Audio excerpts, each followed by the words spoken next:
Hey there, everybody. It's Irene Lyon here. It is Saturday, the 27th of February. It is the year 2021, and I'm here for another one of my Q&A sessions.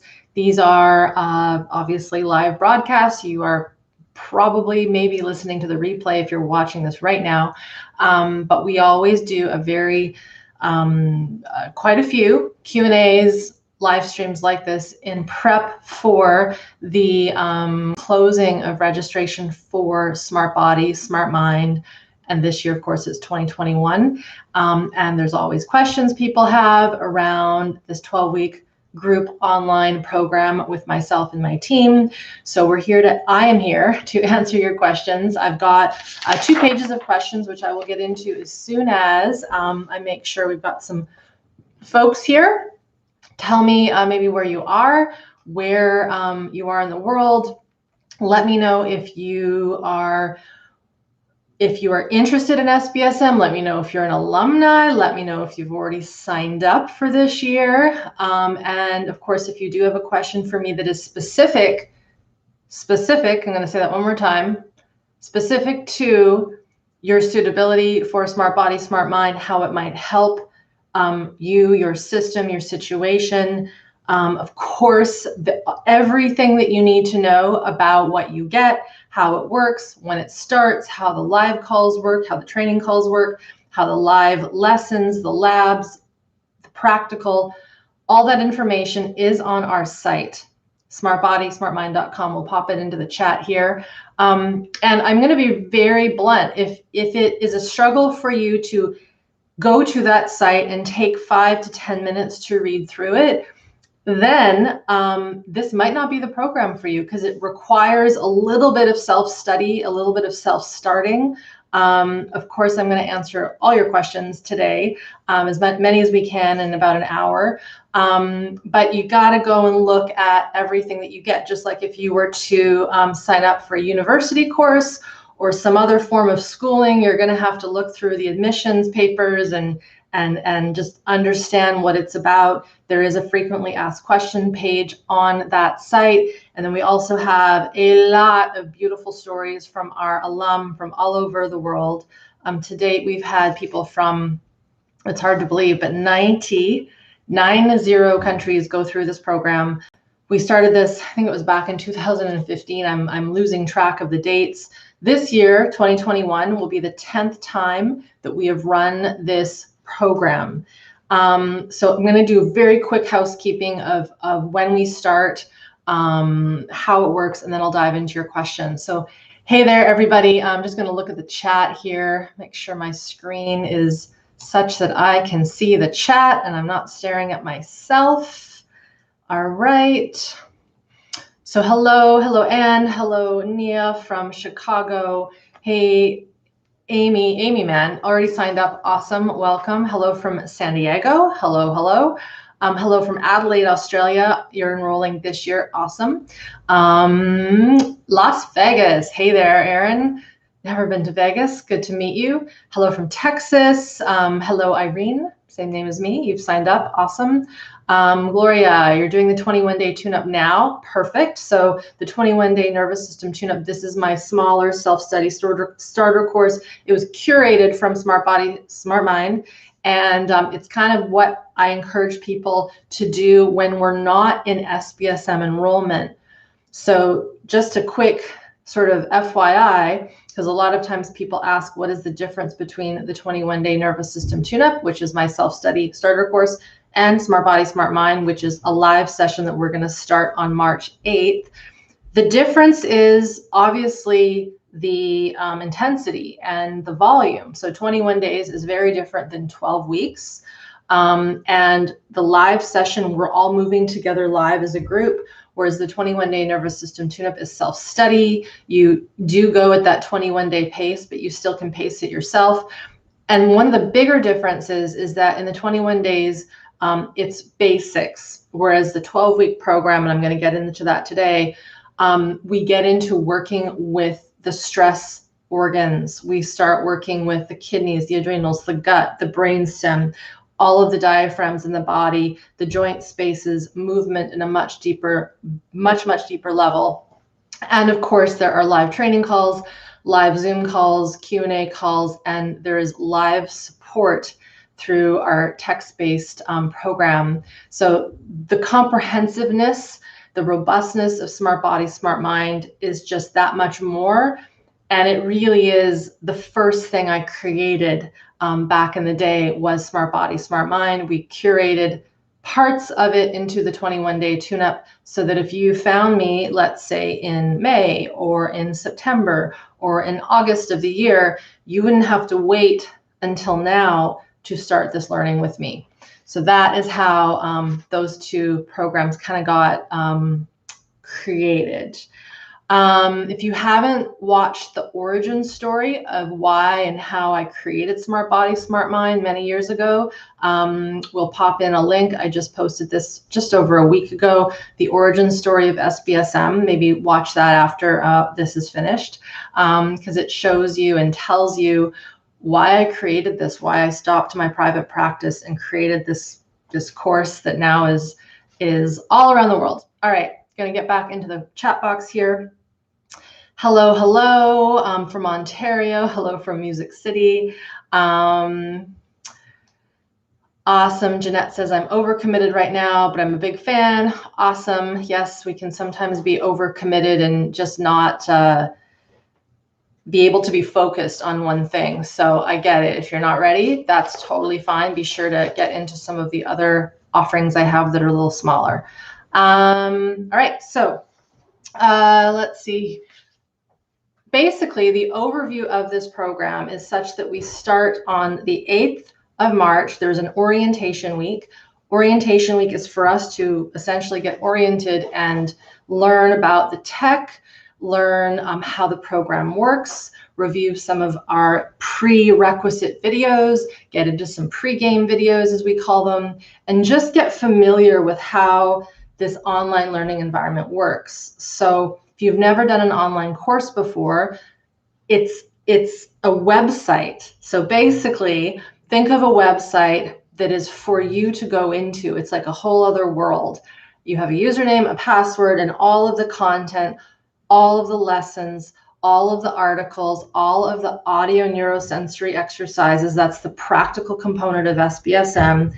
All of the links to our live calls, all of the recordings of calls that we've already done, the transcripts of the calls, the video trainings, everything lives on our SBSM program site, and you access that with your new username and password. So that's like your go-to. The course runs for 12 weeks, and within those 12 weeks after orientation week, there are 10 modules of content and learning. We call them labs, as in laboratories. It's my science background coming out there. And then with each lab, within each week of content, there are 4 main lessons that range from video tutorials to practical exercises where I'm guiding you with my voice through all of these ways to connect with the somatic body, to build capacity within the system. And I'm going to talk about what that means because I have a question around that. And everything is there. And the other thing to be aware of is that even if you are not in my time zone, because this is a confusion sometimes, because some of the calls are live. We have 8 training calls over the course of the 12 weeks, and we have 16 Q&A calls, also live, all via Zoom over the 12 weeks. If you cannot attend live, that is fine, because we are recording everything. Questions are submitted before the call. So just like today, it's like a dry run. I've got the questions submitted. So if you can't attend live, you just tune into the call afterwards and you hear the answer to your question. The training calls are like a lecture format. They are not interactive, right? So this is one thing to know. I am not with you on a Zoom call working with you one-on-one. This is a group program.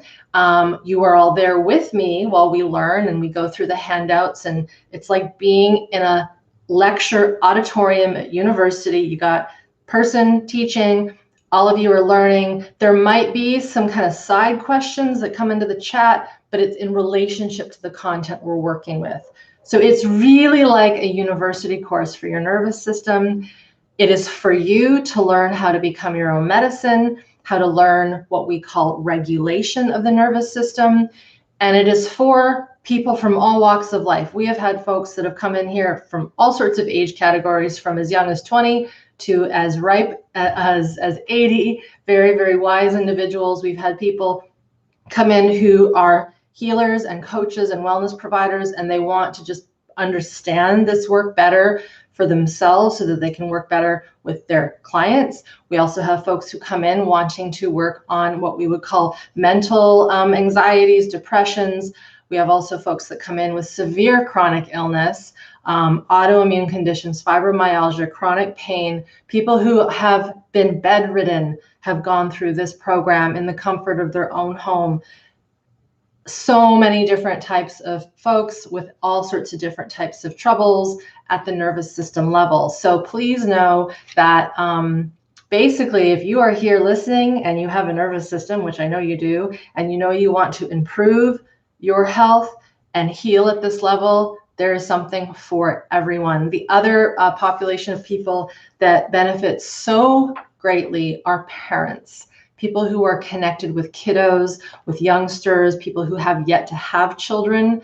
This is a key piece, a key player in ensuring our kids and our future kids grow up with less strain and less survival stress than we did.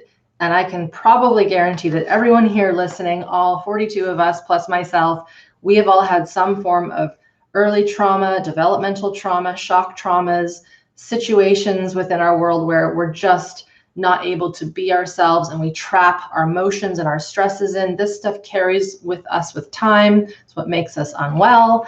And the work is tough. I am going to say that. It is challenging. If you're mildly terrified for making this leap, then that's probably a good thing, because we are rewriting and rewiring patterns that some of us have had since before we were born, and since before our parents and grandparents and their grandparents and their grandparents were born. So we are at a very cool time, I believe, right now in humanity, where we have this crazy technology that can allow us to do this. We have the understanding of our nervous system. We have research that backs up the connection between early adversity and early stress and chronic illness, mental illness, addictions later in life. We know what we need to do. We know what we need to do. So I'm going to get into the chat here. Let me just have a little something to drink. Someone writes, my biggest struggle at the moment is patience to take the titration path and not try to get better ASAP. Not sure if there's a question there, but I'll just comment to that. Patience is really important. And I wrote about this just a little while ago, and I will repeat it. It's very attractive to want something really shiny and promising a quick fix, right? We all want something quick and fast. This work isn't like that. Things can change really quickly, but sometimes it takes time, and everyone's really different.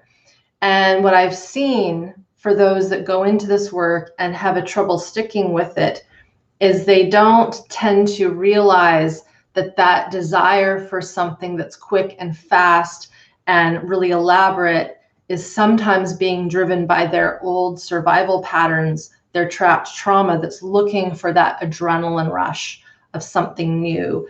And no doubt at the beginning of our course, when we start with everyone, there's a little more buzz and there's a lot more commenting and a lot more questioning. There is that rush of really, it's like an adrenalized, this is new, this is novel, and we need a little bit of that. But as we start to go through the weeks and the labs, it's kind of like a really solid, healthy relationship, right? If you've ever fallen in love and had a partner that you've had for a long period of time and it's been a healthy relationship, the beginning is always exhilarating, but you need that chemical reaction to kind of bond us into that good relationship. But over time, when you kiss them, it's not quite as sparkly, right? It shifts and changes, but it deepens, right? The trust deepens, the connection deepens, the certainty deepens, and there's just a lot more care and connection as time goes on.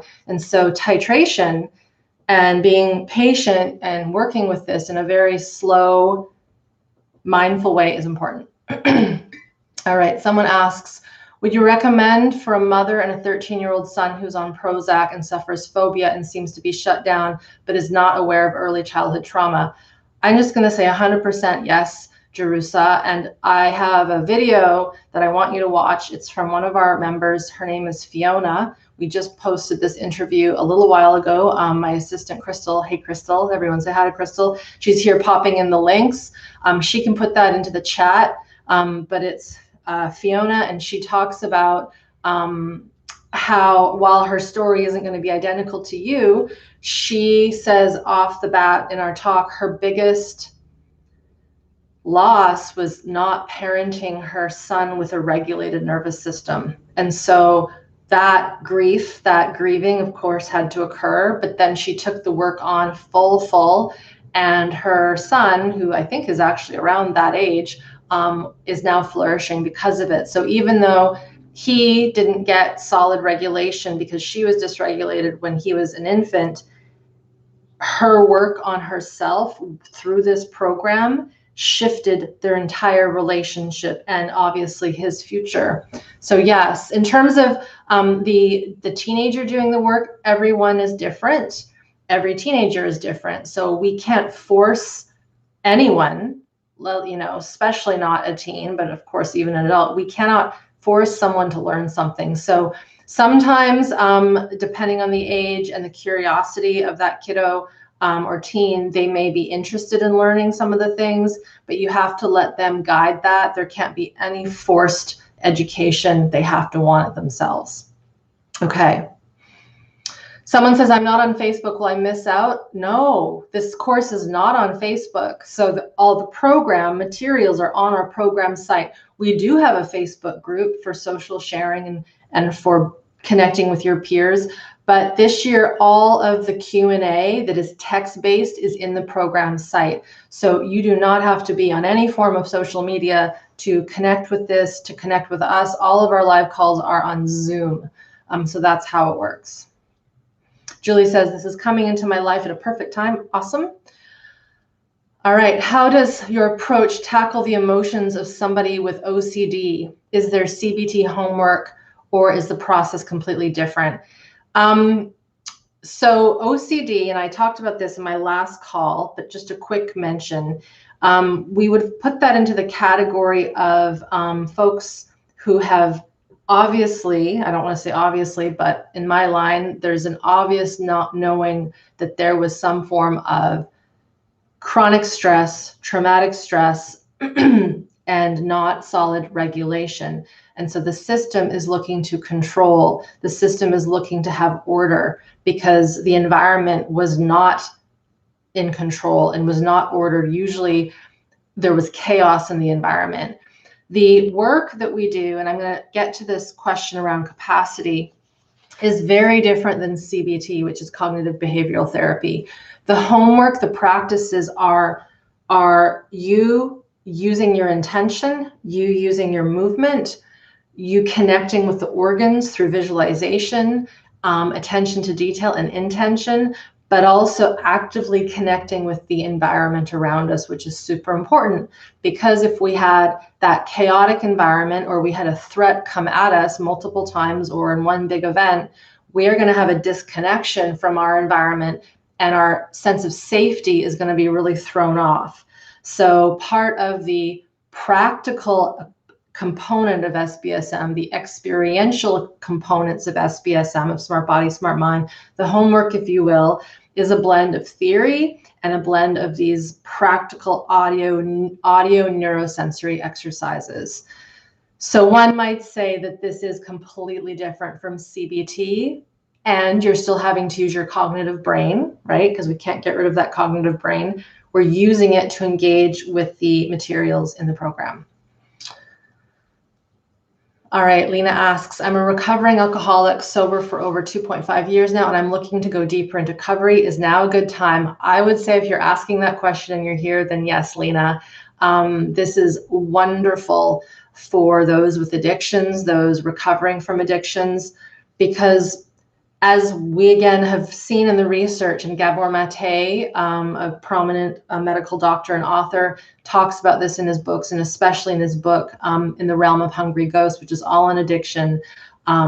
Addictions are there to help us soothe and have control over something, right? There's so many potentials.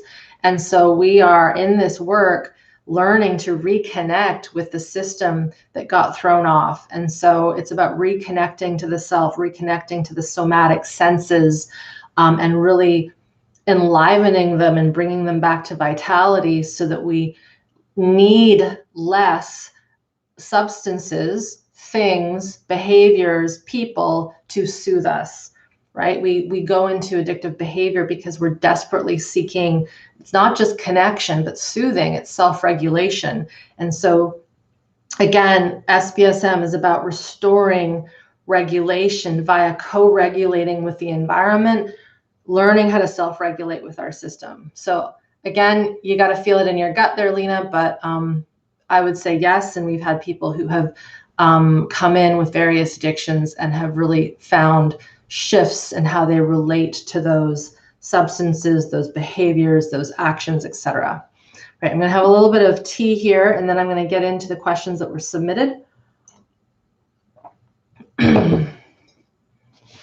Okay. So this question was submitted by email. It was from Bridget. And you have, you've already signed up for SBSM. And so you write, I had a big trauma when I was 8 years old and a lifetime of all kinds of symptoms. So another key thing for those who are really new here, we know through the research, specifically the ACE study, the Adverse Childhood Experiences study, that chronic adversity, chronic stress, early trauma, birth trauma, surgical trauma, near-death trauma, near choking events, drowning, severe burns when we're little, things that put our system into fight, flight, and potentially I'm almost going to die. And I like to say those things because often there isn't a connection with our symptoms as adults, whether psychiatric or physical or relational. There's often not a connection with these symptoms that we're experiencing and these behaviors. They often don't get connected to early things that occurred to us that weren't abusive in nature. So by that I mean, and I just had a comment from someone the other day on a YouTube video, they were like, oh my goodness, I never realized that I think they had multiple surgeries as an infant due to fix some kind of defect. And it doesn't matter what the defect was. It could be a leg, could be a heart, it could be a brain thing, it could be something anywhere in the body, but they had to have multiple surgeries. And as an infant, that is terrifying for the somatic system of a little person, because they're not able to cognitively process what is going on. All they're feeling is pain and struggle and fighting for their lives, essentially. And of course, if the child lives and grows up fairly healthy and they know they're in a loving home, then they end up with chronic symptoms later in life. There's like this confusion of, but I had a really good childhood, I don't know what happened. And then you start to ask the questions, well, did you have anything like this? Did you have a tonsillectomy? Did you have any dental work that was terrifying? Did you have braces when you were a teenager and the pain that it caused was so much that you didn't know how to deal with it and you shut down? That's one of my stories. You know, we just don't connect the dots sometimes. So I just wanted to throw that in there. Bridget asks, so you did have a big trauma when you were 8, and I do not see how I can resolve this without releasing the trauma. I know it will be different for everyone, but how do you know when you're ready for therapy? In other words, can you describe the stage when a person would be ready to take on a bigger trauma? So usually, if we have to ask that question, typically we're not ready. And I'm using that as a very generalized statement. And I say that because if there's this if there's a little hint of a fear under that versus a curiosity, it means probably that the system doesn't have the capacity to take on the energy that might have to come out of the system to release that big trauma that you had when you were 8 years old. And you said, I've listened to Peter Levine, who's the founder of Somatic Experiencing. That's one of the things I've studied quite a bit. He described the process with a client, and it was amazing beyond what I'd ever imagined the process to be. What's your team's approach to the actual trauma release?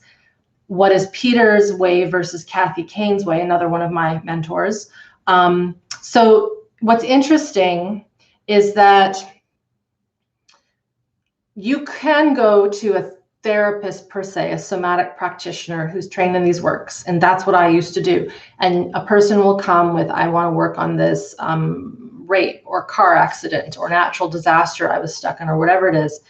And depending on their level of regulation now or then, we may go into that event, or we might have to do weeks and weeks and months, it depends on the person, of just gaining baseline regulation, building capacity, being able to even be in the body, being able to orient to the environment, being able to track sensation and emotion. Because if we can't do that yet, the unconscious part of our nervous system that keeps stuff trapped, it will know. It has a very sneaky way of knowing this person isn't ready yet for this big thing to come up, because they're not even able to sense their breath when they are reading a book, right? Reading a book is too triggering. Reading about trauma is too triggering. And again, these are just little examples. So the system usually knows. So that's one thing. Sometimes when someone comes to a private session, the terror from that early event is so prominent, it's so right in their face, that we have to sometimes work with dismantling some of the sticky pieces to that event so that it frees up some space so that we can then feel the body, sense the emotions, connect with the environment. If you haven't yet watched the healing trauma videos, Bridget, and everybody here, by the way, please do, especially video number 1, where I talk about what capacity is and how we lose capacity within our system and how we can keep stressors from coming into our body. It's my classic swimming pool and beach ball analogy, so definitely check that out. But in terms of this specific question, in SBSM, we are not asking you to write down all of your traumas and then sit with them and then process them and notice them the way we might one-on-one. We can't do that in a group setting. It wouldn't be ethical. It wouldn't work necessarily, because people will be in all different spaces. So what we do instead is we work on building capacity. We work on reconnecting and remembering the body. And one question someone had was, so I'll bridge these two questions, was, what does building capacity mean? Basically, building capacity means that we are bringing more space to the system so that we can sense what is inside. So if you think about this analogy that I give in video number 1 of the Healing Trauma series, I make the image, the visual of a swimming pool that's really small, that has lots of balls in it, like beach balls, those floaty balls. When someone has a lot of dysregulation and not a lot of capacity, basically that pool is filled with balls, i.e. trapped traumatic stress, those fight, flight, freeze responses that are in the system. And there's so many of them that it's impossible to differentiate what's there. And so someone might just say, all I ever feel is just overwhelmed. Whenever I try to feel my body, it's just like, it's like gray noise, static. I can sense something, it's this buzziness, but there's no discernment. Or someone might say, whenever I go to sense my body, I completely disconnect and dissociate and I don't feel it. Or someone might say, when someone talks to me, I instantly feel scared. I blush, which is a sign of the system going into parasympathetic shutdown, and everything goes blank and I can't talk. Another person might say, when I go outside and I go into a store, the sounds, the people, the movement, it's just too much that everything just either becomes too overwhelming or everything just goes quiet and my ears numb out and I can't hear anything. So these are all just different examples. Those are all examples of someone who has a limited level of capacity. There is a dysregulation in the system because there's so much stuck inside and there's no differentiation. So what we do within SBSM is we're slowly, methodically building this capacity by having education come on board, by having practical lessons where we're connecting with the body in very slow, titrated ways. Because it's online, if a person feels they get overwhelmed, they can stop whenever they want to stop. They don't have to keep pushing as if they're in a group class or in a one-on-one session with a therapist. So these little pieces of reconnecting with the body, learning how to connect with the environment, and learning the education over time, over the 12 weeks and beyond, because also remember, this work just doesn't end at 12 weeks. It's kind of like you're not going to stop eating well or taking care of your body or your skin or your organs after 12 weeks. You need to keep going. This is just part of human life, right? So as we grow this capacity by connecting with the body in this very intentional, deliberate way, which is laid out in SmartBody SmartMind, the system grows more intelligence. This is why I've called it SmartBody SmartMind. We're creating more smartness in the system. So to go back to Bridget's question, the way that the trauma release happens is you're becoming very discerning and becoming an apprentice of tracking sensation, tracking your body movement, because the lessons in the program are also movement-based, very gentle. It's not like dance and exercise, but gentle movements with the breath, gentle movements with the pelvis, the spine, the head, the neck, the arms, the legs, the feet, all of it. Sound, we work with sound, we work with expression. All these things are creating the situation so that you are able to track, oh gosh, I'm feeling this quiver. This is me like pretending now. I'm feeling this quiver in my gut. This is really new to me. Okay, I'm just going to feel this. I'm going to connect. Okay. And oh my goodness, I'm feeling now this heat. I better track this. And oh my gosh, I'm remembering that time that blah, blah, blah, blah, blah, blah, blah. And oh, this is when Irene said this is a good time to just pause and not breathe deeply and not necessarily orient, but just feel my connection with the ground. And then there might be an emotion that comes out that is anger or surprise or disgust or sadness or grief or whatever there might be. That is how the releases start to occur. Sometimes we might get it wrong. We might feel that burning or that heat in our tummy, and we're like, oh gosh, I wonder what this is. Maybe I'll orient now. And then maybe a person orients and then they don't notice anything, and that's fine. This is part of learning, right? So the thing with SBSM is we are really learning how to track ourselves. Usually when we've lost that connection, it's obviously because of society and just the way things are, but also we were not allowed to feel and track when we were young. And if we didn't have that upbringing, we're going to be numbed out to even being able to follow and trace and track these nuances. So that is how, A, we build capacity, and B, how we work on releasing the traumas that are stuck in our system. There's a real myth that goes around within the trauma world, is that you just have to shake and that you just have to cry or you just have to scream. And sometimes that's true. If you have had a shock trauma that was a big force to the body, right?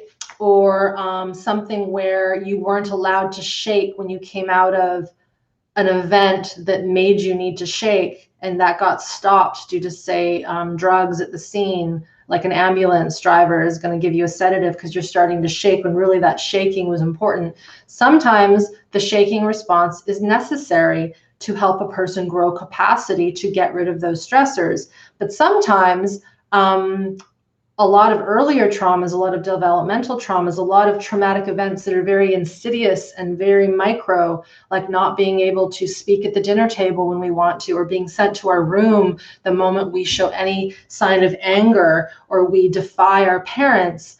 Usually, I'm making a very generalized statement here, but usually those little insults and traumas are really big, but that doesn't require a shaking response. That might require a learning of how to set boundaries, learning how to let yourself express when you need to express. It might mean learning how to allow yourself to feel joy, because maybe you were told that you don't feel joy because the world is suffering, or whatever that might be.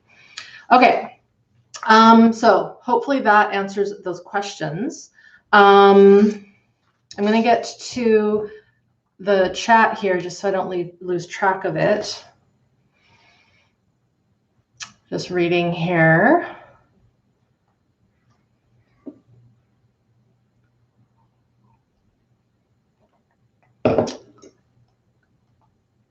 Okay. Someone asks, how do you uncouple behavior change when there was coupling in the past and change still has to be made, like with coping mechanisms, addictions, or can you uncouple new changes without new coupling? So Jessica, I understand what you're talking about with coupling dynamics. The answer to this is, how do you uncouple these behaviors? You work with the somatic system. You work with being able to notice and pause and reroute behavior, or feeling the impetus or the burgeoning inside of that behavior. Behavior is driven by our biology, hands down. Biology drives behavior. It's not the other way around. And so what we often see when I've been in private practice and with my students in the programs, typically, and this is more of a generalization, typically behavior is the last thing to change. Not always, but sometimes. We're working with the biology in SmartBody SmartMind, the physiology, the somatic system. And so someone might notice little changes in behavior. And the thing is being able to be aware of these patterns, the way that we couple with the past, the way we might, I love to use the word Velcro. We Velcro ourselves to an ideal or a projection or something. But to be able to pause and notice when we're doing that, and pause long enough to then sense what is in my biology right now as I reach for this thing to help soothe me. Is there something going on that I'm not quite aware of? And it's connecting to these sensations, connecting to maybe some visuals in our mind, some old memories, connecting to the behavior that we're going into, and actually not stopping it, but slowing it down, connecting to the meaning of it. Oh, this happened when I was young because X, Y, Z. So we can stitch together these pieces that are kind of floating in space and not constellated together. And so part of this work is being able to identify these things that are separate and bring them together in a positive, healthy, coupled way. Sometimes things are so smacked together. Remember what I was saying a few seconds ago about the swimming pool and there being so many beach balls inside that there's like no discernment to what's there. Sometimes the things are actually so tightly together that we can't notice anything, but the process by which we take, at least in SmartBody SmartMind, is the same. Okay. Oh, great question from Nick. I've done other programs and will experience healing for a period of time. Then it's like I'll wake up one morning and all of my symptoms are back: brain fog, chronic fatigue, anxiety, depression. So yeah, this is a very common thing. And Nick, if you haven't watched the healing trauma videos, please do so, because I outline why this happens. Now, one of the things that I have seen gets missed in a lot of other even brain training programs and programs that are based on emotional health and even mind-body mindfulness work, and even sometimes trauma-based programs, is they're looking down one road and that's it. And what has to happen, first of all, is we have to understand neuroplasticity from a sequence perspective. We don't want to, at least from how I see it, go into this work doing really high-level mindfulness work, for example, like meditation. I'm not opposed to meditation and mindfulness, but if we have got stored survival stressors in our system, it is really damn hard to be in a quieted state with those survival responses if we don't know what to do with them. And so part of what I've often seen missing in programs that are designed to help the system is it'll kickstart a part of the system, and that's where we get the change and the healing. But if we don't have that foundation on board, think of a house, right? If you're going to build a home, even before you have the foundation, you have to have the blueprints, and you have to have the land, and you have to clear the land, and all these things. You have to settle the land, and then you pour the foundation, and then you let it settle for a long time, and then you start to build the framing, and then the drywall, and then the insulation, and then, right? So there's a process. And so a lot of these other courses that I think mean very well, and these people have created these programs out of the need that they usually are looking for. And for some people, they work really well. But for those of us who have had dysregulation from the start, who maybe never knew what it was like to feel safe ever, and this is very common with anyone who is suffering from autoimmune situations and various mental illnesses, there is this overarching sense of the world isn't safe, no one is to be trusted, we're all going to die, and I got to do it all myself. This is like a common thing you hear when, even if you've never said those words out loud, there's going to be probably a good percentage of the 91 people here. When I say the world is not safe, we're all going to die, no one's going to be trusted, and I have to do it all myself. This is a very classic pattern in those that have chronic illness and struggle. And it isn't their fault. It's the fault of the system, the environment that they grew up in, didn't know how to treat and handle and nurture and provide safe haven and a secure base for this immature animal that is a human being at that point in time. And so to go back to the question, why you'll get some improvements and then you'll wake up one day and then everything is back to the way it was. Sometimes when we're on this journey, we will feel a little bit worse before we get better. But is the essence the same, or is it a healing expression that's moving out some things? But if we don't have that foundation on board, we can do some really good work, but the system just crumbles back. So very important to understand the sequencing of neuroplastic healing. And I get into that in video number 3 of the Healing Trauma videos. Again, that's a complimentary video training, but this is the basis for SmartBody SmartMind. We do not do the advanced stuff at the beginning. We do the advanced stuff at the end. We start with really basic things. And a lot of times people, I'll be honest here, everyone, people sometimes will drop out of the program because what we're doing is so basic. It's not creating big fireworks and big trauma releases off the bat. And because of that thrill and really wanting to release these things, people give up too soon. But one of the things that that's just so beautiful, and talking to my alum who have been going through this program over and over, and some, have been with me for 5 years, they will attest to the fact that as time goes on, the ability to release the bigger traumas is just like cutting hot knife through butter, right? It's like, it's easy. But at the beginning, it's like you have a frozen thing of butter and a very cold knife. It's like nothing's going through. That's how it kind of starts at the beginning. We got to do little bits of warming up, and then things soften, and then things can just go through really easily. Does not mean that we won't feel intensities. We won't feel fear, right? So one of the things that is often, again, a myth is that doing healing work means that we're not going to feel anything bad that happened to us. And that's the other thing, is we need to build these foundations.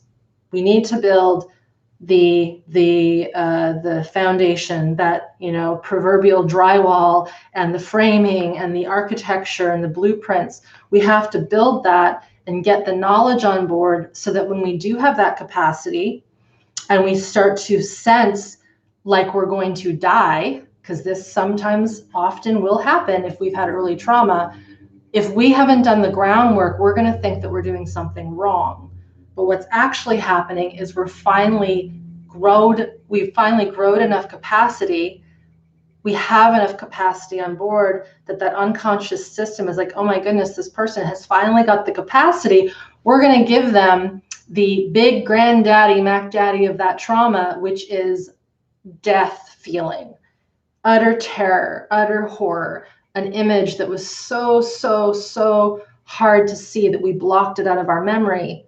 So when we have the capacity on board, these things come up, we feel the fear, but we don't go into survival mode because of the fear or the terror or the bad thing or the image or whatever it is. So this, again, is something that is often not talked about, is that we have to be prepared for that. And if we are prepared and we've done the groundwork, again, it's like that hot knife through butter. We just, doesn't mean we're not going to feel it and we might be tired afterwards, but we move through it. And that is how we fully integrate and heal these stored traumatic stresses. I hope that makes sense. Great question. Okay, I'm going to go back to the questions that were submitted on email. Okay, so this is from Jessica. And you ask, you're a 21 dare. Advice, so you want to know advice for leaving or staying in a toxic environment and codependency primary care relationship as an adult, where that was the reason for regulation to begin with. Also, how to leave or change without exacerbating coping mechanisms and addictions and illness that came from that environment. Change within the environment and capacity is difficult given change with either or both overrides and pushes the outside window of tolerance, I see. But change is also needed for health. Change is also complicated when there's health related that impacts building capacity. So this is like, you're like in a double bind, Jessica. It sounds like, I'm not 100% sure, but sounds like it's a parental situation more than a romantic partnership that you're talking about.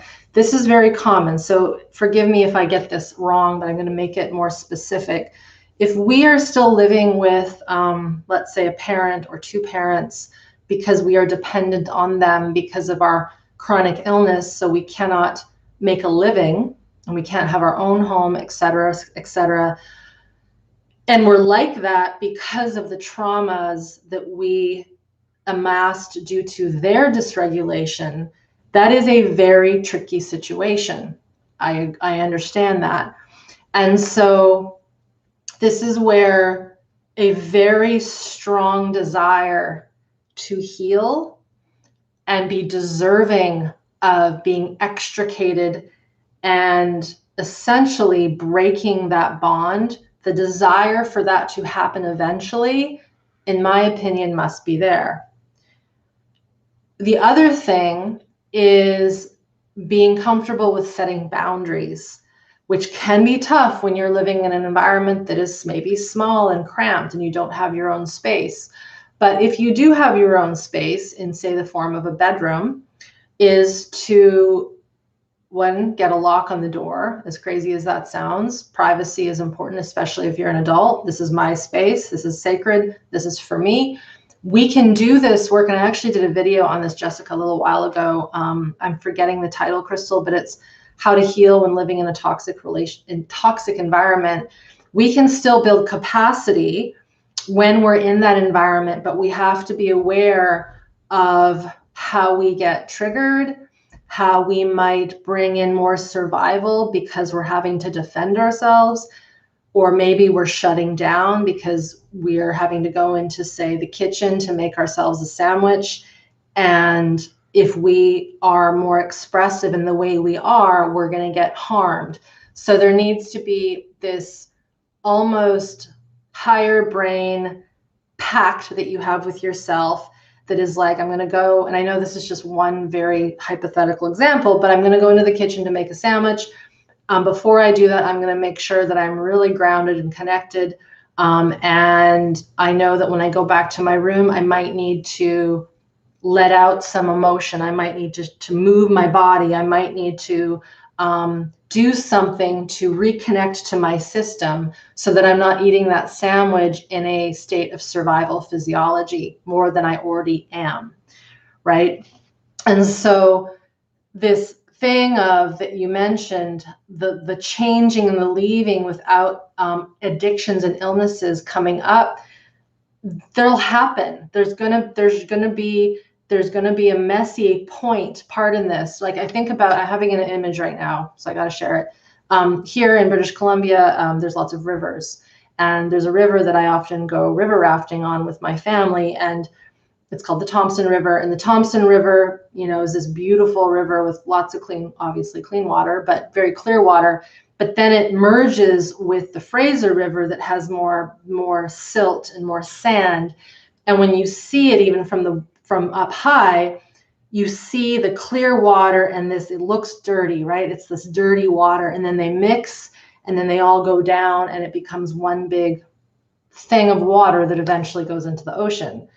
So when we're extricating ourselves, when we're trying to leave these situations, it's like that part of swirling. There's going to be time where the things are going to have to mix, and it's not all one thing. There's going to be probably the need to focus and do some coping mechanisms that might not be the best for us, but it'll help us get out of that situation.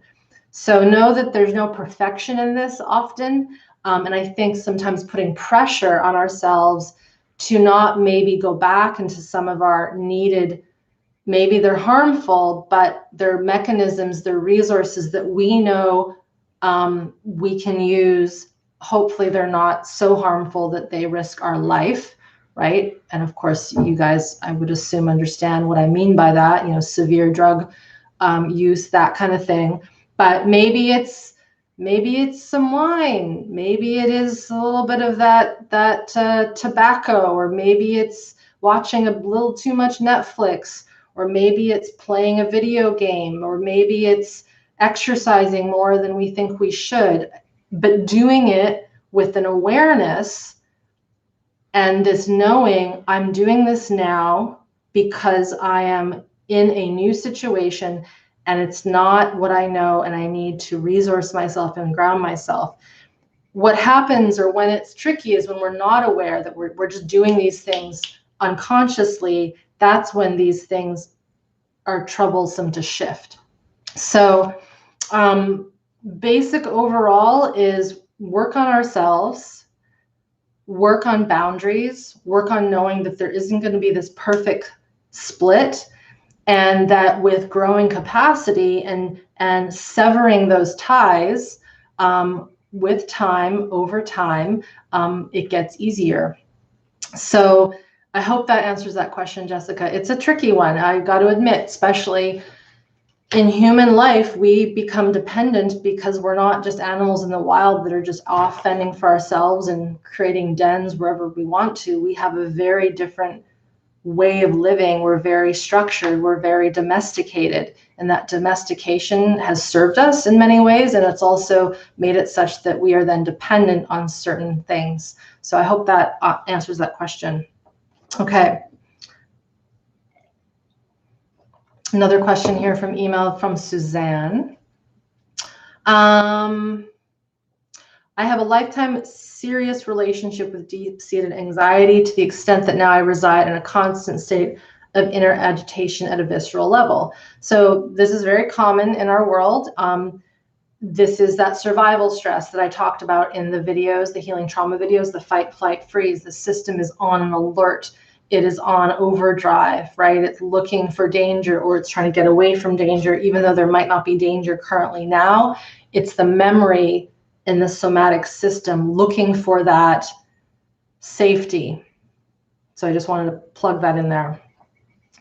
So you said I've been prescribed a really awful medication called Seroquel, which is classified as an atypical antipsychotic. The drug helped me out of a deep hole, but now I just feel heavy and it blots me out. I can't feel the feels I know I should or could be feeling.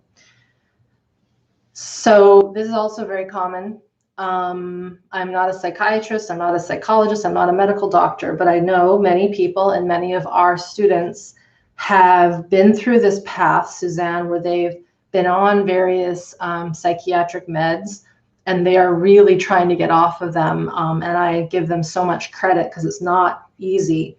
So you say, so first of all, there's a great story with Holly.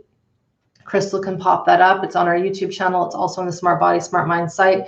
She talks about her healing off of, and this is not Seroquel, but from the class of drugs known as benzodiazepines, which is hell to get off of for many people.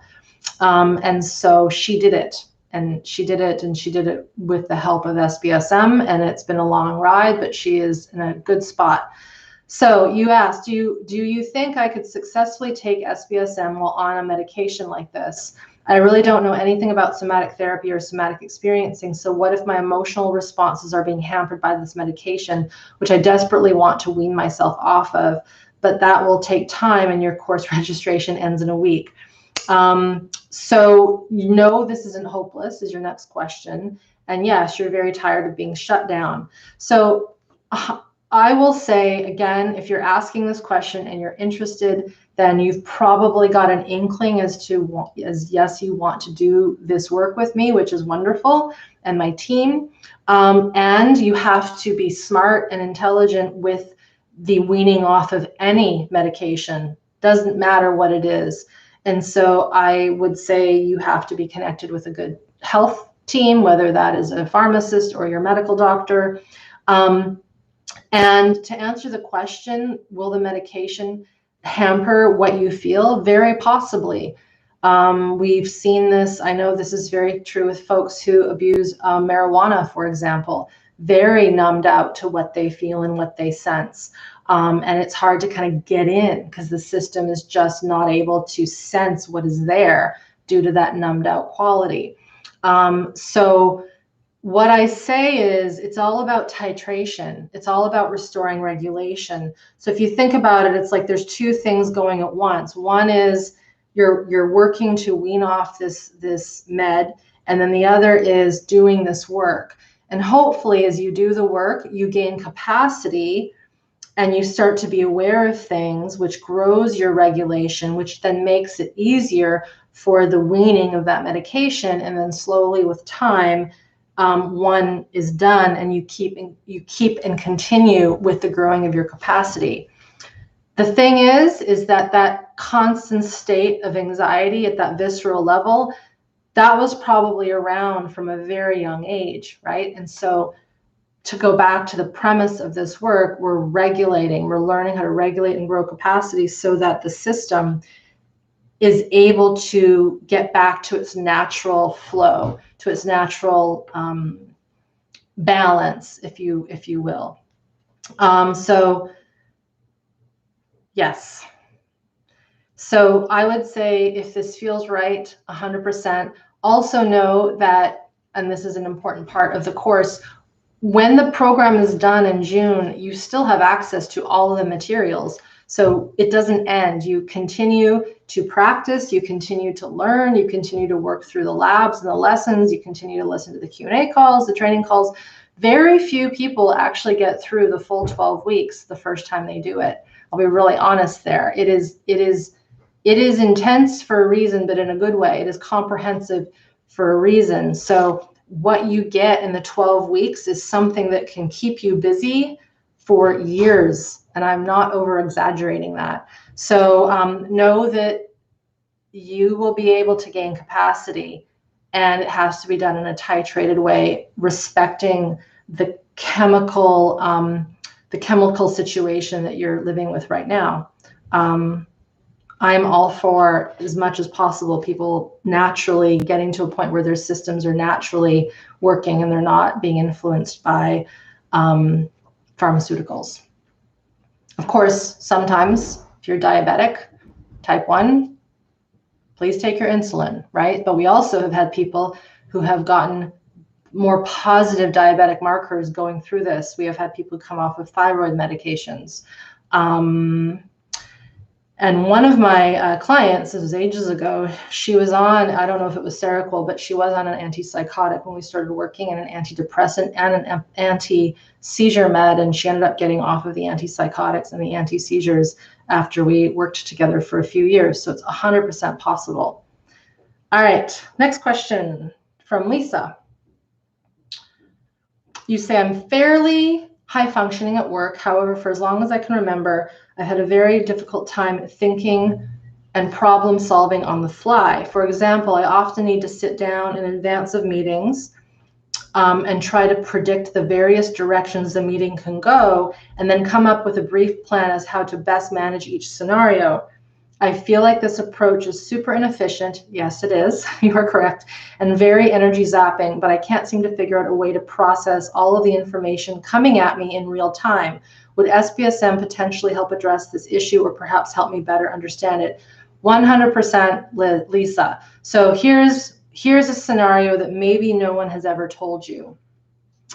What you write here is very indicative to someone who grew up in an environment that was unpredictable.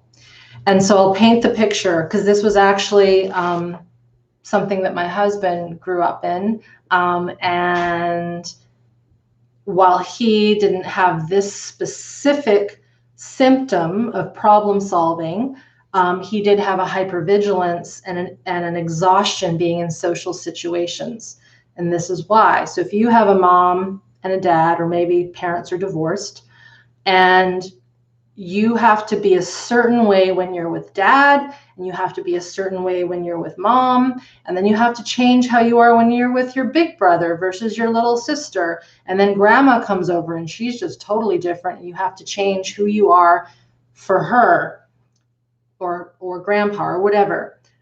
Or again, unpredictability. You're at home, you're hanging out, and all of a sudden you hear the garage door open and someone's coming home, it's dad, and you listen, because you know that if he drops his keys on the counter in a way that's violent, then you have to change how you engage with him. Or maybe you hide in your room. Or maybe he comes home and there's a sound of jovialness in his voice, and that means he had a good day. Then you change how you are to address that. But then mom comes home and she had a really bad day, and then you change yourself so that you can appease her and help her. A child should never have to do that. But because of humans and humanity and how we've domesticated and industrialized everything, there's no consistency in how relationships work. Not at this point yet. There's no consistency and no true way. This is how we raise children. Whereas in the wild, we know this is how you raise baby animals. It's just a given. You nurture them, you protect them, you teach them how to feed, you teach them how to hunt, and then they leave, right? And so humans have this very weird thing that happens where if you're in an environment like that, where the two parents are very different and everything is very unpredictable, you as that little person, you as little Lisa, you are going to have to be hyper vigilant to all different things. And then when you go to school, because that's how you've been trained, you look to see how Mrs. Smith is versus Mr. Johnson, and the cafeteria person is different than the school nurse, so I better change. You don't become just who you are. That is exhausting, because you are micromanaging every single way in which you are to basically feel safe in the environment. Whereas really, we could say, true human life force energy, true human sovereign energy, true human freedom is to be who we are no matter what the situation. And of course, if I'm holding a little newborn, I'm going to have a very different kind of energy than if I'm out at a disco having a dance, right? Or if I'm at a movie, having to be a little more quiet and respectful of the people around me, but I'm still who I am. I'm not going to change how I think. I'm not going to change how I sense my emotions. I'm not going to change how I eat my food or how I burp or pass gas or get up to go to the bathroom when I need to. I hope you guys are seeing, I'm going on this kind of tangent here, but this is how we end up as adults having to micromanage, stay in control, or never go out ever, because it's exhausting to try to change ourselves so many times. This is why folks who were brought up in these kinds of environments will say, I hate social settings because I have to recover for a week after I go out to a party. It's not because the party is toxic and terrible. It's because of what we're having to do to find safety within that uncertainty. Healing and having regulation means that we feel safe pretty much all the time, unless, of course, we're proposed with a real threat. You know, vicious dog meets us in the alley, we're going to feel scared, right? But if we're just out in safe environments somewhere, we don't want to be on guard. But if we had that upbringing, we will be on guard until we can shift that.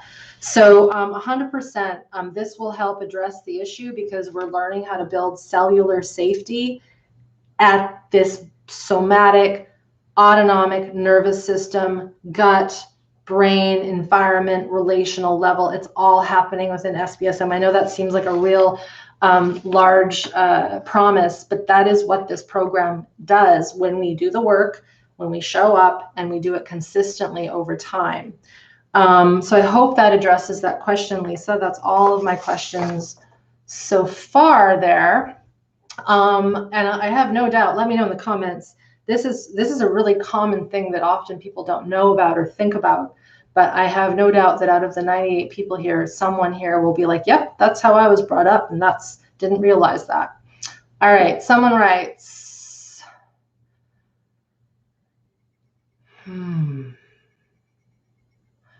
what do you recommend when a school system and a psychiatrist force adolescents to face their anxieties in therapy or pharmaceutically when it causes their nervous system to shut down? It's unfortunate.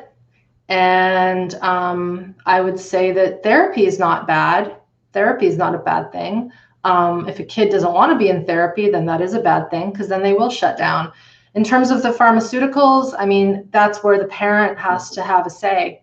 And sadly, a lot of parents don't have the capacity to do the healing themselves, that then ripples out to their kids. And then it's just a lot easier to put them on some kind of med, which I've seen happen, and it's really quite unfortunate. So I think it comes down to the parents having solidity and knowing what they want for their kids. And it's also considering, a lot of people right now are questioning the school systems in general. So I wish I could be more specific there, but it really depends on a case-by-case basis. Someone says, as I get older, it seems like a smaller event will trigger a bigger setback, as if I'm learning how to become sicker. This is exactly what I was talking about with that capacity. So youth is on our side when it comes to our immune system and cell repair.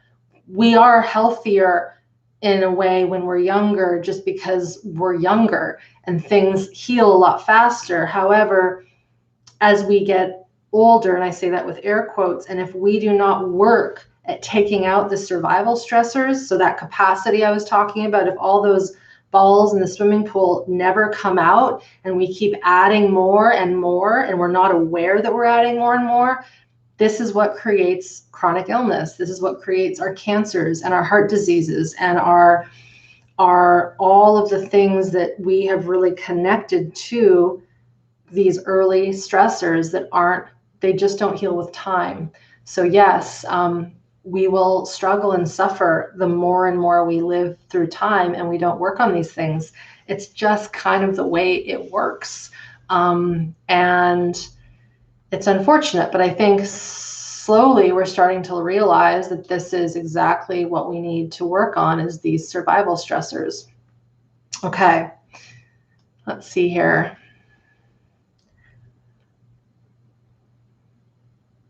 Someone said, if I'm not in your program right now, what can I do in the meantime for my mental health? So get into all of my free resources, Andrea. There's many of them on my site. There's sampler audio lessons If you can start with the 21-day nervous system tune-up, I recommend it.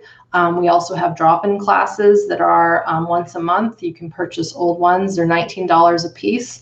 So if SBSM is not possible for you financially right now, get into everything else that is on my site that you can work with. Mental health is driven by biological health, right? So our physiological processes, these stored traumatic stressors, even if our mental health is suffering, it doesn't necessarily mean it was a mental, verbal, emotional trauma or abuse. We know that a mental health problem can be created and often is created from chronic stress at the biological level. The psyche is what takes the strain, and everyone's different. We are all genetically predisposed to different things based on the environment, et cetera. That example I gave a second ago for Lisa's question, if you have a little human being that is constantly having to change how they think, how they say, how they act, how their body is based on the adult human or the sibling they're around, that's enough to drive someone absolutely mad, right? And if they don't have an outlet to get that out, they don't have one solid, secure base of someone to connect with, that physiological strain will be problematic over time. So that was a bit of a sideways tangent there, but get into as many of my free resources as possible. Okay. Annie says, is it important to let go of childhood religious experiences to do the work and for it to be able to help me? So it's interesting. I did a great interview with a friend of mine, Amy Logan. It's on my site. It's on the YouTube channel of mine on Religious Freeze. And it's her story of breaking out of the Mormon faith. We don't have to, in my opinion, directly just let go of religious experiences. But I will say that a lot of human beings have experienced religious abuse and brainwashing, dare I say, that has taught a little one to be a certain way, that this is how it is. And some kids question it, some kids never question it, and then it just becomes who they are, but they don't realize that the way that they live is not how they want to live, how their inner essence wants to live. It's what they were taught from an outside source. So sometimes we need to be very deliberate of working with those things, and sometimes they just start to naturally tease apart and work their way out when we do the somatic work. And I will also say, if we are not aware that upbringing and that brainwashing, if you will, if we're not aware that it's even there, we can start to feel some things in our body, and we might not realize that we're suppressing an emotion, an action, a behavior. We might not realize that we're doing that because we're being guided by something that was ingrained into us so young that we're not even aware of it. So this is where having that observation hat on, but also the somatic hat on, and also a sense of healthy curiosity, like curiosity with a little bit of healthy skepticism, is important. Yeah, I'll never forget the day I was raised Catholic. I'm not practicing by any means now, but I remember sitting in like catechism class. I don't know how old I was. I wish I could remember, but old enough to remember the space around me. So I was probably in grade 2 or 3, and the teacher said something, and I remember that was the day where I'm like, well, says who? I was like, well, that doesn't sound right to me. And I had enough, something within my spark of my being questioned it. I don't remember if I said something, but it led me to start questioning things differently and not really agreeing on everything that I was told and taught, right? And that's something that I find, if we have agreed to things that weren't true for us, and we never found that moment when that started to happen, it's important to get to that, because doing this work means really listening to your own inner self. And if we've never done that before, that in itself is a huge learning and healing experience. Hello from Nanaimo. Hello from Texas.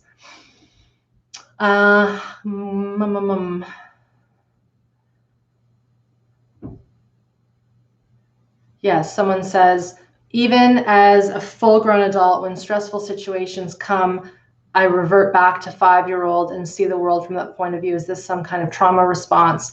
100%.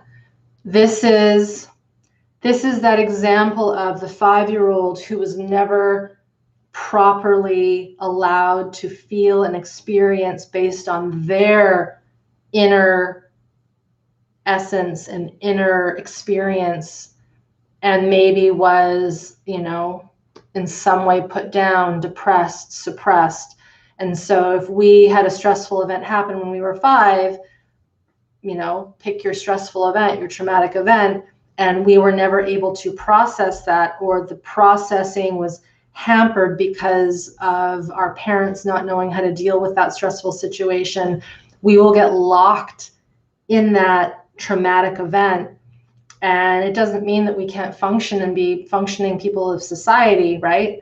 If you're here, you've got a computer, you know how to write, you know how to talk, you've got those things on board, but we are really brilliant human beings at storing multiple layers of trapped human experience in our system that's often very painful. That's why we trap it inside. It's too painful for us to deal with. And so as an adult, we're given these opportunities to heal the things that we trapped, because as an adult, we want to have a mature witness on these things, whereas some people will have an immature witness and they will react, they will go back into those patterns. So part of this work is to learn how to pause and feel and sense and go, wait a second, I don't have, I'm going down that road. Okay, I'm going to go this way. I'm going to change that reaction. And then as we get better at that, that's how we heal these old things. We don't necessarily have to go back to that memory because we might not remember it. We just know that this pattern is not conducive to goodness, and I'm going into survival mode. Hey, Brandon. Oh, great. You're an alumni and I found a hidden talent. Cool. Since doing your work, and it gives me intense anxiety and excitement, but I'm slowly grounding this out. Can you explain this? Sure. I mean, I don't know what your talent is, but that's wonderful. But it's possible. I mean, this goes back to what I was just saying a little bit around if we were young and we didn't have that guidance and that support and that safety to truly be who we are, right? And express and create, which so many children never get. And then we get it when we're an adult because we're doing this work, which is just so cool. It's going to be a little terrifying because it's just different. We're now more aware of maybe the consequences. We're more aware of what we're feeling. You have your whole physiology now on board, I'm assuming, from doing SBSM. So you're feeling this. And so there's actually sometimes excitement can trigger what we would call anxiety. Doesn't necessarily mean it's bad. It's just new, right? So novel experiences can be exhilarating. And if we had an upbringing that whenever there was something exhilarating, we were then terrified because we weren't allowed to express it, those things will be kind of Velcroed together. They'll be coupled together. So to really appreciate the excitement and be like, this is excitement, right? This is excitement. And differentiate the two. So keep grounding, keep doing the work, and that's super cool that you have a hidden talent. I want to know what it is. Alicia said, I'm at a loss. I suffer with anxiety disorders. I've been bloated 24/7 since 19 years old and have other gut issues since birth. Anxious all the time, and anxious all the time means no freeze response. So that's not necessarily the case. It's interesting. We can still have the system have a shutdown response along with what we would call fight, flight, anxiety. It's like they can, and this is actually classic for gut autoimmune chronic illness, is there's a fight and a flight and a freeze duking it out on the boxing ring, right? And so if you think about I've never thought of this before, but if you think of two boxers in an arena or in their ring, When one is fighting, the other might be going into freeze because they're not getting there, and then they might fall to the ground, but then they have a little bit of time to rest. Then they come up, and then they have a second wind, and then they punch the other one down, and there's just this back and forth exchange. So even if we feel intense anxiety, the system will also, without us maybe even realizing it, flip into a little bit of that shutdown freeze. If you sleep at night, if you're able to sleep, chances are the system is fluxing, swinging into a dorsal shutdown freeze so that you sleep, but the sleep is not restful, right? It's not that good, yummy, rest, digest parasympathetic. It is a high tone shutdown parasympathetic. And so this is how we can be in that kind of intense but shut down state. So it's possible, Alicia, you watched the video I just released on gut health, so be sure to do that if you haven't. But the gut will take the brunt of that fight, flight, freeze being on all the time. If you think about the flow of a river, think of that with your body. We eat food, we drink liquid, it goes through the mouth, the esophagus, into the stomach, into the small intestine, into the large intestine, and then out through, obviously, the bowel movements, or the kidneys produce the urine and we urinate. We want it to be this one directional flow down. But when there is these like, we're in the boxing ring, when there's these two boxers going at it, and one's fight, flight, and one's freeze, it's like one is pulling one up and the other's trying to go down. So the system is like, wait a second, you're telling me to stop digesting, and all of a sudden now you're telling me to digest, and then you're telling me to stop, and then you're telling me to start. And then the system becomes in this like disarray. And this is where this bloating, this is where this uncomfortableness, because there isn't this flow going through. And then what occurs is, in addition to this chaos in the directionality of digestion, when we don't have that good parasympathetic rest digest at night, or when we're chilling, the lining of the gut does not get repaired. And this is where we get leaky gut. This is where we get the irritable, the gut lining just becomes very fragile and very easily frayed. The other thing that's really connected, I'm learning more about, to gut problems, obviously nutrition is important, but the toxins in our food, specifically glyphosate, and what is found, that the pesticides and the chemicals that we spray food with, especially heavily in North America, that food supply and those chemicals harm the lining of the gut. So depending on, our diet and what we're eating, the nervous system work is super important, because we've worked with people who've like cleaned up their diets. They are saints at eating. They don't eat anything chemically produced, and they're still having gut problems. And then that's usually a sign that there's this boxing match going on in their nervous system, which then influences all of the organ systems, not just the gut.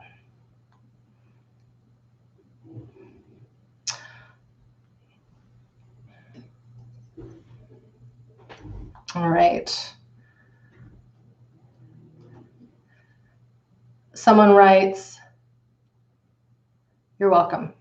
I've been doing this work for 2 years, and I'm so angry all the time. And then I dissociate from my anger, and I feel exhausted. I can't walk, and I feel really dehydrated and dead numb. Help, please. So, Emily, I hope you've gotten into my healing trauma videos. I hope you know about the program that we're about to run. What you just said is very similar to what I answered with Lisa around constantly being on guard, hypervigilant. And anger is really important, but just being angry is not enough. We have to find a way to move the anger out in a contained and healthy way, so that it, A, doesn't blow us up and have us become more anxious, or shut us down and have us be numbed out. So my hunch, based on just my experience and knowing this scenario, is that your system needs to build capacity, right? That swimming pool beach ball analogy I have in video number 1 of the healing trauma videos. There needs to be a capacity building so that you can start to have more discernment with these emotions that you can start to, the word is titrate, so drop by drop, release little bits and get it out of the system in a way that's productive and not harmful to yourself or, let's say, other people. And so when we don't have those skills on board, it can be really tempting, and we will dissociate from it because it's like a child who's trying to get their anger out, and then they just keep getting slapped or told to go to their room. And they're like, wait a second, I'm expressing my healthy life force energy, and now you're telling me to go be isolated in my room. And then they shut down. And so and this is often why some people have real trouble expressing emotion, is it was never properly nurtured in a safe environment where we could get it out, and then we had connection and co-regulation to then self-regulate our body. And so we dissociate from it. The exhaustion makes sense because you're having to put that shutdown freeze break on the system, which is a heavy hit to the nervous system. It puts us into a lower state of metabolism, blood pressure goes down, and the limbs lose their blood and their oxygen. And then we feel exhausted because we're going into essentially a state of chronic hibernation in a sense. But we're not bears. We don't want to go into hibernation. We want to have that good, juicy, high level oxygen flowing through our bodies. We don't want to shut it down. So what you say here makes complete sense. Of course, the dehydration, that can be lots of things. But again, as I mentioned to the previous question around the gut, if our system is not able to process properly, it will not know how to extricate the fluids from what we drink and nourish the system with hydration.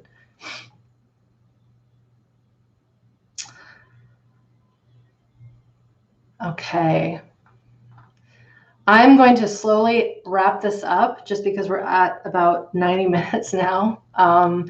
And let's just see here. Let me have another bit of drink.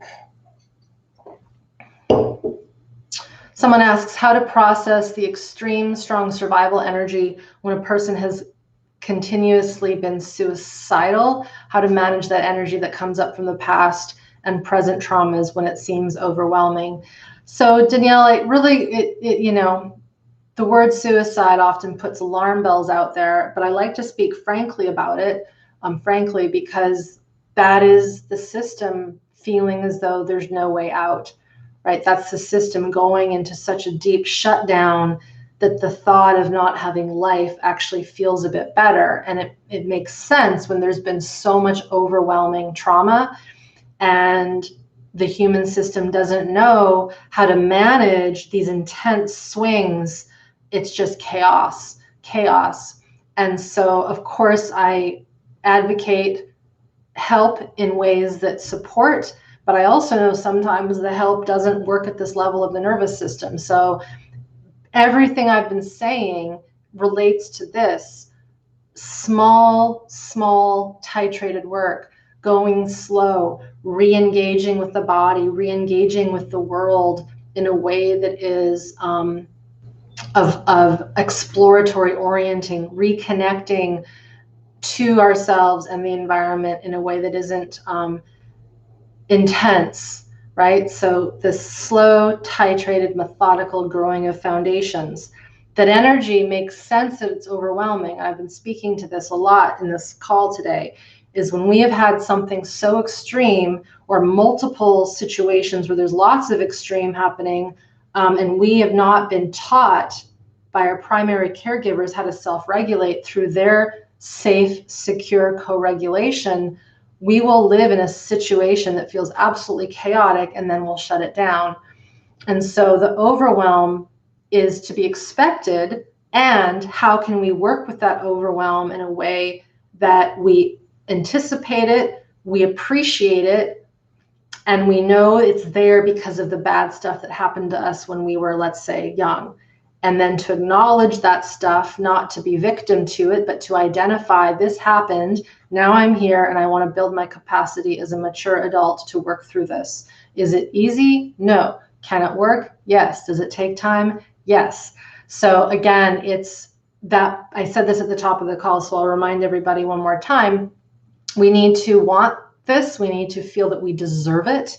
Because typically when we've had these early upbringings that were chaotic and abusive and not safe, we start to wonder, what's wrong with me? I must be wrong. I must be broken, because this wouldn't be happening to me if I wasn't worthy of goodness, right? But it's not us, it's the environment, which is why a big part of this work is reconnecting with the world around us. And when I mean world, I don't mean the big cosmos necessarily, although that sometimes is the case, but just like, can we feel our feet on the floor, right? As you guys have been listening to this chat, have you been sensing the ground under you? Have you been aware of the spaces to the left, to the right, to the sounds that you're hearing?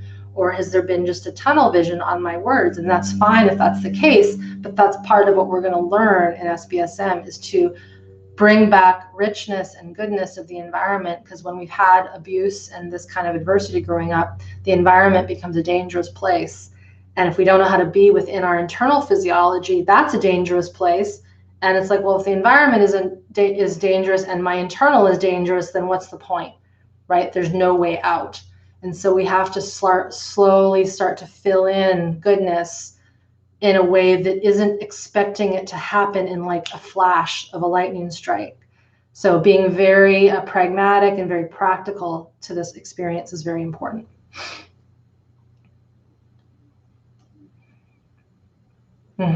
Someone said, I had no notion the uptake of fluids could be affected by the freeze response. Well, the uptake of all of our nutrients and micronutrients is going to be impacted by a dysregulated nervous system, just like our immune system, our hormonal system, our reproductive system, our cardiovascular system, our ability to exchange oxygen with CO2. All of it is going to be impacted by dysregulation in the nervous system. It touches everything.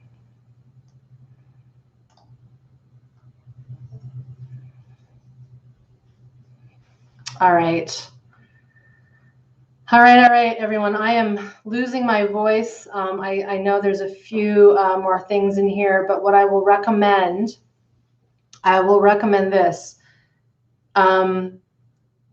Listen to your gut. Listen to your inquiry and your curiosity.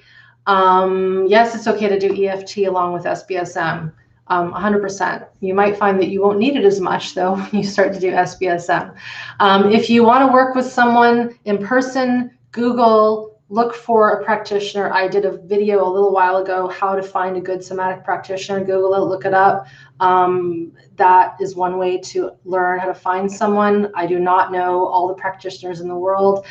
As you know, this call was dedicated to give you information and get you to know me a bit. My expertise, again, SmartBody SmartMind, that is my offering. That is my big online program. We've been running this for many years. This year is the 10th time we've run it. So this is not something that's just new. This has been tested. This has been tried. This is the first year, too, we're actually doing academic research with the content. So we've teamed up with a neuroscience lab out of Victoria, British Columbia. So this is the real deal. I speak straight talk and I give you the real stuff, but this is also very much based in my trainings. If you don't know my credentials, I encourage you to go to my site and read about my history.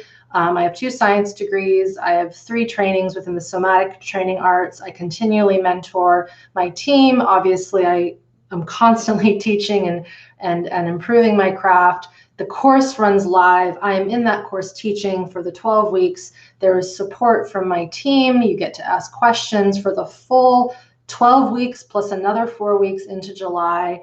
When you join, you are a member for life. So it's not something that you just do for 12 weeks. We want you to keep doing this work. And it's a lifestyle change. And yes, it is a higher price point. And just know that this is something that will continue to be with you forever. And you get to use it over and over again and learn with us each year when we run this program again. And that's it for today. Like I said, learn more about the program, get to know the features, how it works. Be sure to start the Healing Trauma video training if you haven't yet. Registration closes next Sunday. don't wait till the last minute. If you are wanting to learn more about it, get in there now, get in there this weekend, learn about the program. There's a lot of pre-programmed materials that you can get started with right now. And that is everything. I will talk to you all later. Thank you for being here. Thank you to Crystal for popping in these links. Don't be a stranger, everybody. Even if you know that you can't do SBSM this year, there are many other ways to get started. Some of my SBSM students start with the 21-day nervous system tune-up. Some start with just the free resources. Just do something. There's no reason from this day forward to not bring this education into your life, to not change how you react and feel your sensations, your emotions, your environment. Really start to be inquisitive and curious about your system and how it reacts and acts to the world around you. We are all in the same boat together. No one gets out of this world without experiencing some kind of trauma.